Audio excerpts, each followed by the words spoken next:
Today in Flex in the City, we talk to Brian Godins, the Chief Commercial Officer of Callastone. Brian shares what financial services can learn from Doods the cat and how they need to adapt and stand out to attract Gen Z talent. All that happening right now in Flex in the City. Hello, everybody. This is Flex in the City, and I'm absolutely thrilled this afternoon to be joined by Brian Godins. And Brian is the Chief Commercial Officer of Callastone. We've had a quick chat beforehand, and as is always the case in this industry, we're one set of people removed from each other. Very, very quickly we found that out, didn't we, Brian? Welcome to Flex in the City. Thank you very much, Rachel. Pleasure to be here. Thank you. So I'd love to know a little bit about, we always start by, I'd love to know your story of what attracted you to the financial services industry, how your journey came and how you came to be doing the job you're doing right now at Calastone. Love to hear. No problem, Rachel. Let me give you a quick whirlwind tour. And as I sit here with you today, it represents 31 years, 6 months and 17 days, including today, in the financial services industry. Not that I am counting. I don't mark off every day on my desk like a prison sentence, but it has been an absolutely fantastic ride. And if I rewind those 31 plus years, actually, Rachel, what I really wanted to be when I was growing up was a tennis player or a sports commentator. That is what I really wanted to be. Wow. Who was your favorite tennis player at the time? Oh, good question. Jimmy Connors. I was a huge Jimmy Connors fan. Absolutely loved him. McEnroe just for his rebellious self, but Connors was my main man. But when I realised at roughly that age that I was a good tennis player, but far from being a great tennis player, and my ability to be a sports commentator like a John Motson for football, for those that know him, I realised that I needed to take things a bit more seriously. And from the age of about 16, I spent my summer holidays during schools and then during university, during the summer breaks and winter breaks, working for different retail banks. And I realised during that time just how exciting that environment was. And what I loved about it was that the general buzz. I like numbers. I loved the team dynamics, enjoyed the banter, loved the socializing and the engagement with clients. And I realized very early on this was for me. Did a financial economics degree, forward wind over the next circa 31 years, and I've had 4 main stints in my career for firms I've worked at, starting with a private bank in Moorgate for a year before moving to Morgan Stanley, where I did 13 very, very enjoyable years. Then moved across to HSBC, where I've had a fantastic 14 years, loved every single minute of it. And most recently, as you said right at the top, for the last 2 years, I have been the Chief Commercial Officer for Callastone. And again, many reasons for wanting to come into that space, which I'm sure we can get into. But I've been very lucky over those years to have some tremendous opportunities, diversity of roles, and amazing people and friends I've made along the journey. Fantastic. And I'm sure that during that journey, you've been in touch with some amazing leaders within the industry. Is there anyone that really stands out? That's a very good question. Probably 2, and for different reasons. So I had the pleasure at HSBC for working for a gentleman called Kian Burke. Kian Burke was the global head of securities services for HSBC, a phenomenal gentleman who unfortunately passed away tragically in 2018.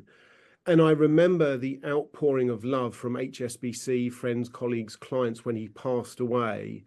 That really reminded everybody that his memory as a leader and just as a person and his authenticity would live with everybody from not just the years in the past, but those years going forward. And funnily enough, probably not a month or two goes by without me talking to somebody and us talking about Kian. And for me, as a leader, his authenticity, what you saw is what you get.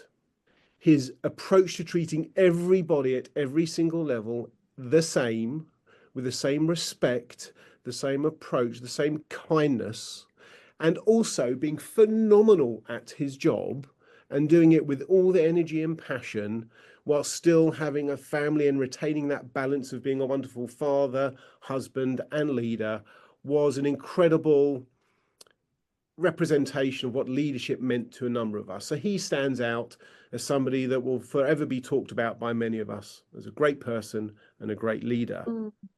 The second one is actually a lady who I worked with 15 to 16 years ago. She is the founder and still is the founder of a company called Corporate DNA, a lady called Leckie, previously maiden name Ria Duttagupta. Phenomenal lady who did a large amount of leadership training with myself and the rest of global market operations management at HSBC. We did some training for 3 to 4 days. And those 3 to 4 days are probably some of the most intense, eye-opening, thought-provoking days of training and looking at oneself and each other as to who and what we stand for that I have ever had. And some of those golden nuggets I learned from Ria over those 4 days have stood me, hopefully, I'd like to say, in good stead over those last 15, 16 years. And I use some of those things every single day in my practice as a leader in an organization. And today, Ria still remains a very close and dear friend. Wow, wonderful. And I'm curious, of all those nuggets that you gained from Ria, etc., is there a nugget that you'd want to share with perhaps up and coming leaders in the industry? What a great question. One of the things I use today that is now in my subconscious, but I had to practice and practice to put it in there as part of my DNA, was to go into every single meeting thinking about what is the best possible outcome for that meeting and what is the worst possible outcome for that meeting, and preparing for either outcome from that conversation. So I always knew when I was going into a meeting, whether it's a one-to-one or a team meeting or a board meeting, what good or great looks like, but I also prepared for the worst possible outcomes. So if anything happens during that life cycle of that meeting, anywhere between the best and the worst, I could handle it and I was prepared for it. And I use that every single day of my career for every single meeting, whether I think about it or not. Fantastic. Did you do it for this podcast? I did. I absolutely did.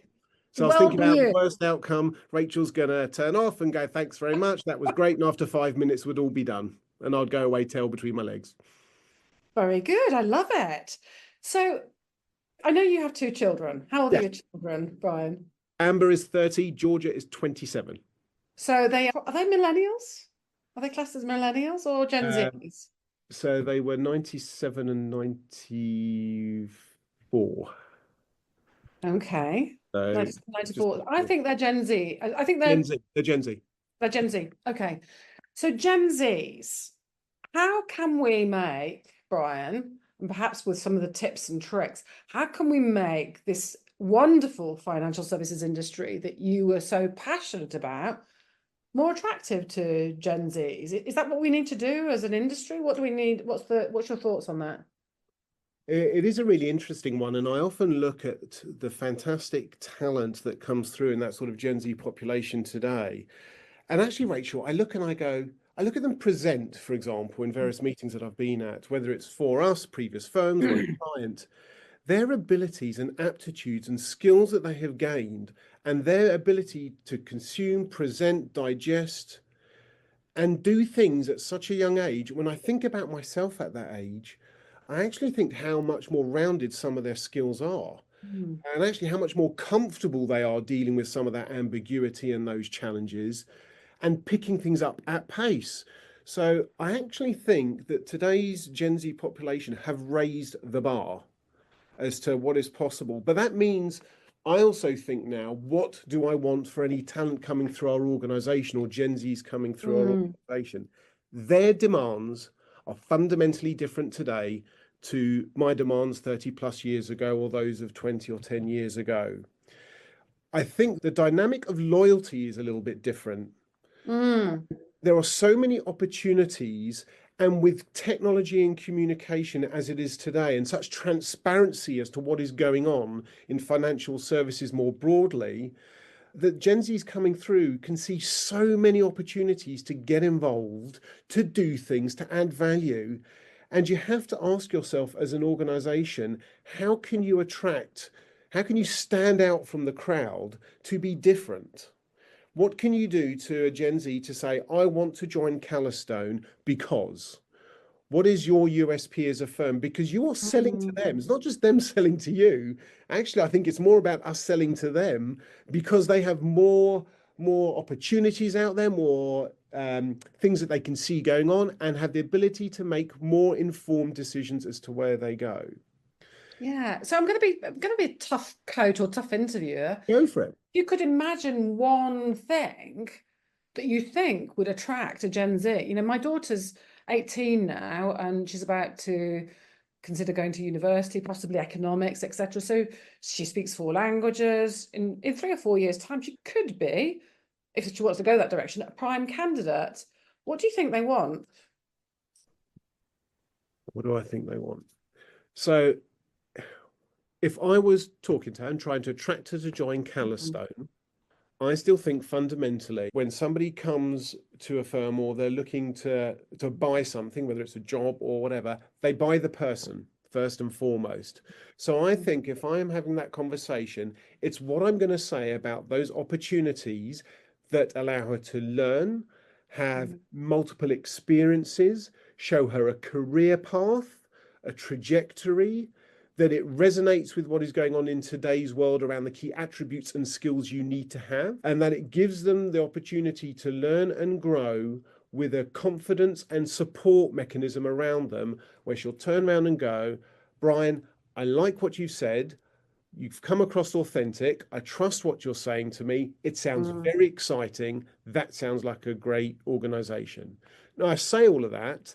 I'm also not naive. They could buy Brian, if you like, but there clearly are big brands and big names out there. So whether you're a big brand and you want to go work for one of an HSBC or a Morgan Stanley or otherwise versus a smaller Callastone, everyone has a different dynamic. But first and foremost, you have to resonate with that person that you are talking to. I couldn't agree more. And I think the more technology moves on, the more the value of trust is growing, isn't it? It is interesting the role technology is playing, Rachel. And I remember about 20 years ago with internet banking came along.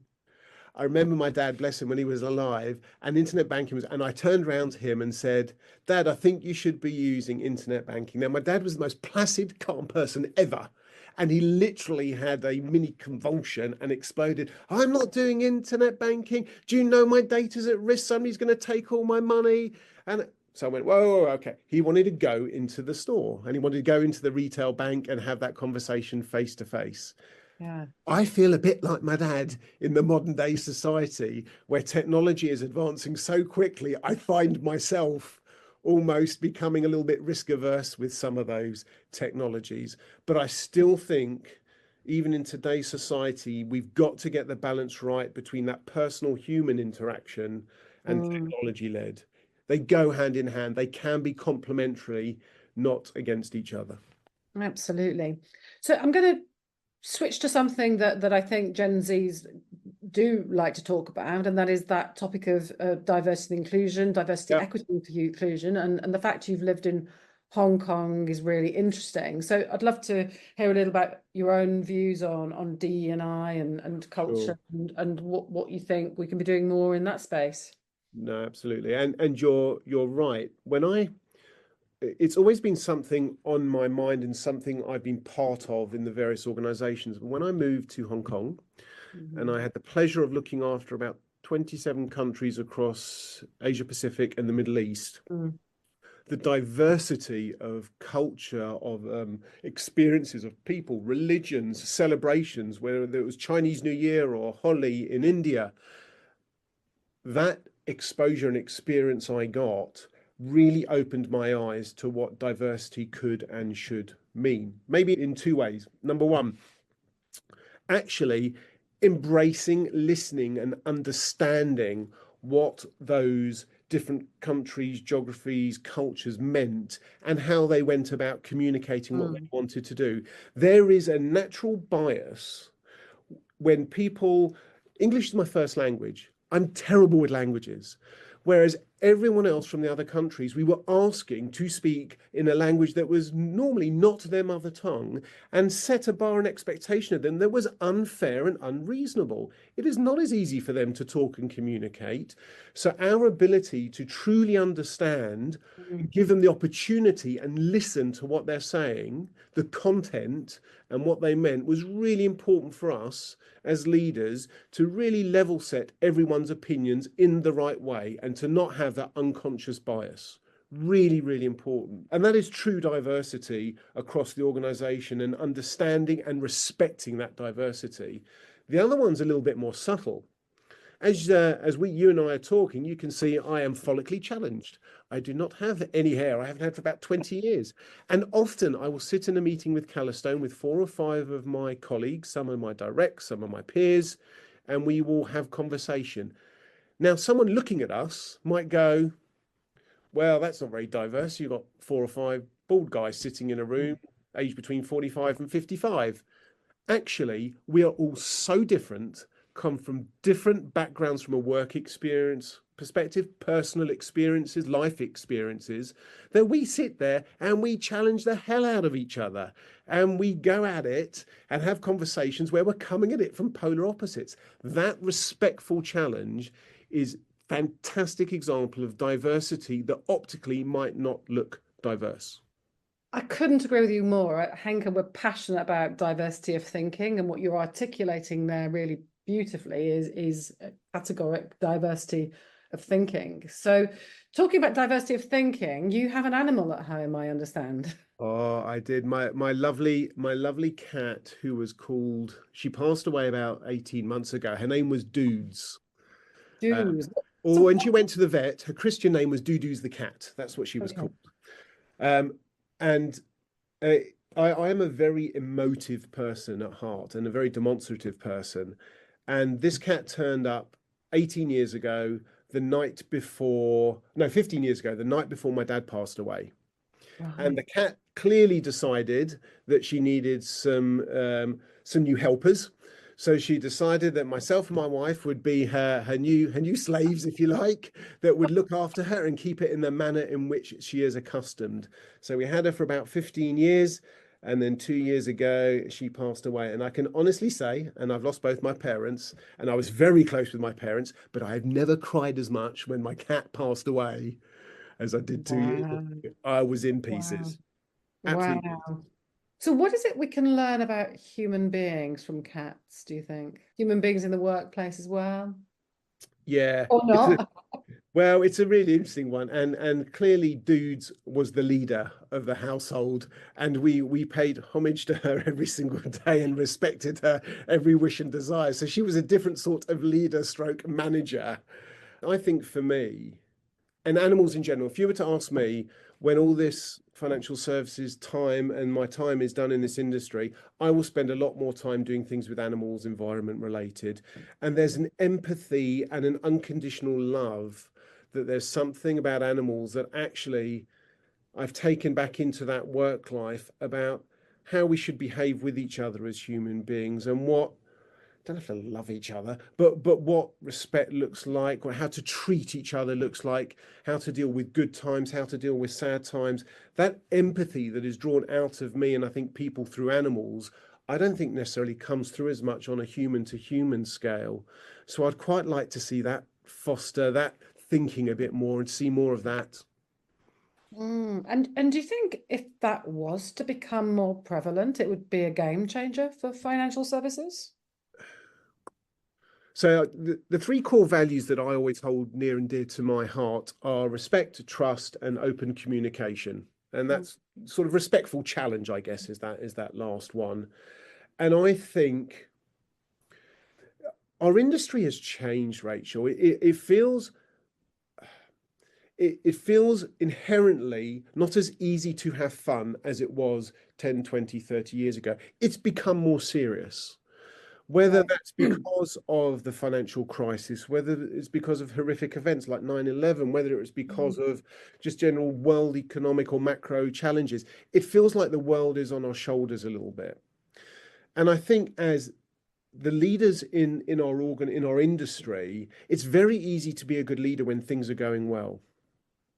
I think it's much harder to be a good leader and an empathetic leader when things are going badly and you have problems and issues where you're confronted and the responsibility sits firmly on your shoulders to resolve for the betterment of your organization, for you, for your team and your clients.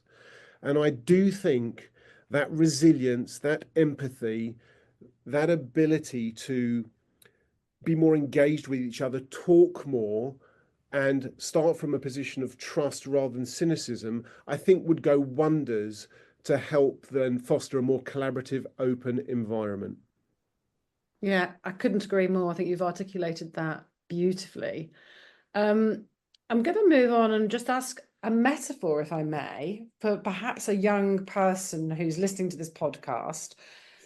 You're working for Calastone. Yes. You have to give me a beautiful metaphor to articulate what Calastone do in the industry. Yeah. Is there a metaphor that you come up with that explains it really simply and beautifully? So I'll do it twofold. At a boring business level, Yeah. Callistone is the largest global funds network in the world. Yeah. Full stop. In terms of what we do, it is all about connecting the different participants of the funds ecosystem across the globe to talk to each other in a much more transparent, open, and automated fashion. That is what we do. We connect over 4,500 clients across the globe to make their lives of doing their jobs easier, to allow them to fuel their investment ambitions. Wow. So would you be the matchmaker for? Very good way to put it. We could go matchmaker, we could be the Google Translate of the funds ecosystem. Yeah. We could be the travel adapter, as my head of Asia calls it, of the funds ecosystem. So we connect and translate different participants across the world. Wow, very exciting. It's exciting. And I've never worked in a technology-led organization before. It's always been for operational teams or the bigger corporate beasts. So for me, it's been a fascinating learning experience, even though I'm still working with a lot of the same clients, which has been great for me because actually it means you can teach old dog new tricks.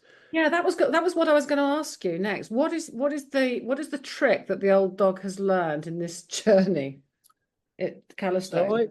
I am still talking to the same group of clients that I talked to before in previous roles. So the great thing is I can leverage my contacts, my experience to help take this organization forward.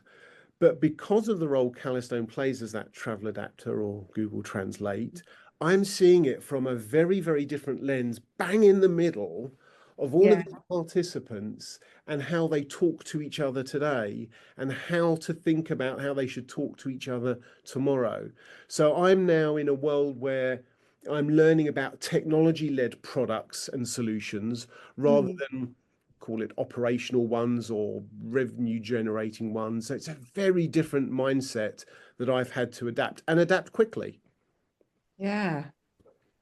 And Brian, outside of being a fab dad, husband, and all of the work that you do, is there something that you love doing? Are you still a tennis player, or is there something else that you really love doing outside of work?